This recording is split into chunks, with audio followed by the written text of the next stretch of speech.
You could be sabotaging your success in your career or your business and not even know it. And I know this sounds crazy. Why would we stop ourselves from achieving the level of success that we want? But the reason why this happens is because consciously we're aware of our goals and what we want. But on a subconscious level, there are things that our brain tries to do to protect us. But once we become aware of how we're stopping ourselves from our true success and true potential, that's when things unlock. That's when we get that promotion. That's when we can start our business and actually see revenue coming in from it. I want to talk about 2 instances recently that came up where I realized, oh crap, I have been sabotaging myself in my business, and then how I overcame it so that you can apply it to your own journey. So here were the 2 things that came up recently.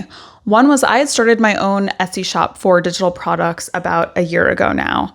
And around this time of year, there's this Halloween costume kit set that always sells really well. And every time the kit sold, you'd think that I would be celebrating because it's money coming in, it's actually passive income. But instead, I started to feel kind of fearful of, oh my gosh, if I sell too many of these, or if this product goes viral somehow, what does that mean for my stability? Is someone going to try to sue me for whatever reason? Just like these really, really irrational thoughts. But instead of just brushing them off, I had to sit and think, why is this fear coming up when I'm selling a product that I made? And could this be stopping me from succeeding in other areas of my business? And when I really dug into it more, I had this belief that wealth equals me being a target. I just remember as a kid, or, how my parents spoke about really wealthy people, how they were bad or they were always being sued for something.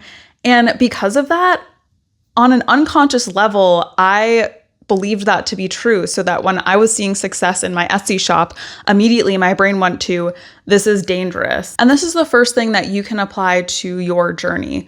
So when you sit down and think about your success, think about achieving that goal, think about bringing that money in. Get really honest about what initial feelings you have around achieving that goal. Even if it's something that just pops up for a few minutes, pay attention to it, because if that's living in your brain unconsciously, it could also be unconsciously dictating your actions. The way that I realized I was self-sabotaging is I kept on pivoting in my business and masking it with, oh, this just doesn't feel aligned. But the reality was I was scared to blow up and make the money that I wanted. So really the first stage here is just developing that level of awareness. Do I have this fear that's popping up when I think about my thing succeeding? So now that I had this awareness of the fear that was holding me back from the level of financial success that I wanted, the next step was for me to really face it and overcome it. And the best way to do this is to gather evidence in 3 different ways. The first way is gathering evidence in other people. So I wrote down all of these influencers who I knew, all of these people that I've been exposed to who found really great success through their digital products, and how instead of becoming a target, they were actually really well liked. They had a ton of positive comments. They were making $30,000 to $70,000 a month. And the reality is that even if you do become a target, or there's some really weird lawsuit, 1, if you're not actually doing anything wrong, you're probably not going to get sued for anything. And 2, you're going to be making so much money that it isn't even going to matter. One story that I really loved that just felt really relevant for me at the time was of Poppy. I love Poppy. I love the product. I started listening to their How I Built This episode on Guy Raz. And I remember at some point they were sued because of false advertising about like their probiotics or something like that. But in reality, it didn't matter. They still sold for, I think, $2 billion.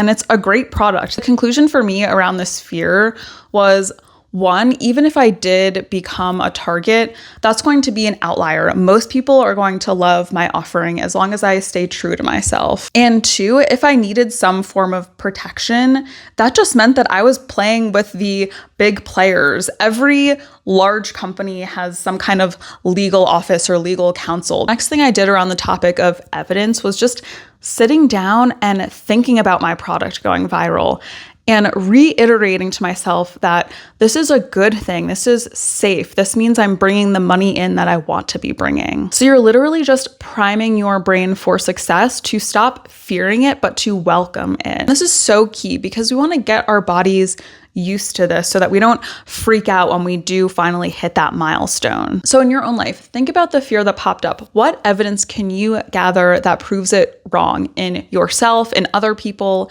in a visualization for your future? And the last and most important piece to this is action. So looking into my past and understanding this fear was stopping me from sticking to one business because I was scared that if it blew up too much, I would be a target. And so my action step was to actually stick to one business until I saw success in it. And right now that's this YouTube channel. So just think about what actions you've taken to self-sabotage now that you're aware of this fear that you can move forward and do almost the opposite of. So let's say your goal is to build an audience on YouTube or Instagram. You have something that you're really passionate about that you want to share with the world. Then close your eyes and visualize one of your videos going viral and you getting 1,000 followers or subscribers.